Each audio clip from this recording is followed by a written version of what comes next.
ജീവിതമാകുന്ന യാത്രയിൽ, അതുമല്ലെങ്കിൽ പോരാട്ടത്തിൽ ചെറിയ ചെറിയ തിരിച്ചടികൾ ഉണ്ടാകുമ്പോൾ പോലും പതറുന്നവരോ അതല്ലെങ്കിൽ ശ്രമം ഉപേക്ഷിക്കുന്നവരോ വളരെയധികം ടെൻഷൻ അടിക്കുന്നവരോ ആണ് ഭൂരിഭാഗം ആളുകളും.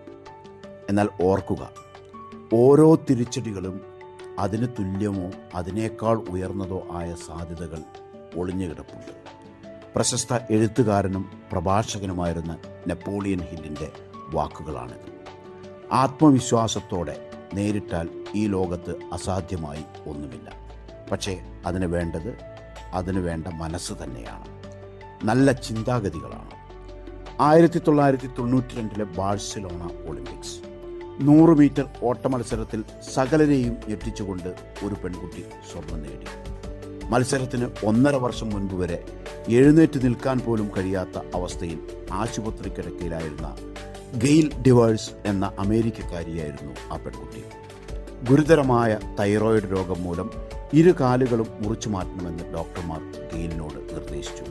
എന്നാൽ കാലുകൾ മുറിച്ചു മാറ്റാതെ തന്നെ താൻ സുഖപ്പെടുമെന്ന് അവർ ഉറച്ചു വിശ്വസിച്ചു. അല്പം കൂടി ക്ഷമിക്കൂ, ഞാൻ സുഖപ്പെടും എന്നവൾ ആവർത്തിച്ചു പറഞ്ഞു. അതിനായി അവർ അവരുടെ മനസ്സിനെ പാകപ്പെടുത്തി.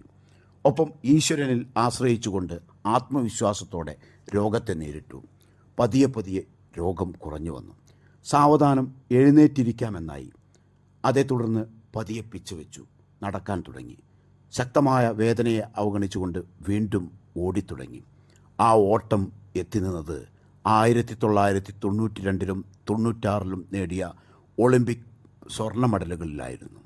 1992 ഒളിമ്പിക് സ്വർണ്ണ മെഡൽ ഏറ്റുവാങ്ങിക്കൊണ്ട് ഗെയിൽ പറഞ്ഞു, പതറാത്ത ആത്മവിശ്വാസമുണ്ടെങ്കിൽ അസാധ്യമായി ഒന്നുമില്ല.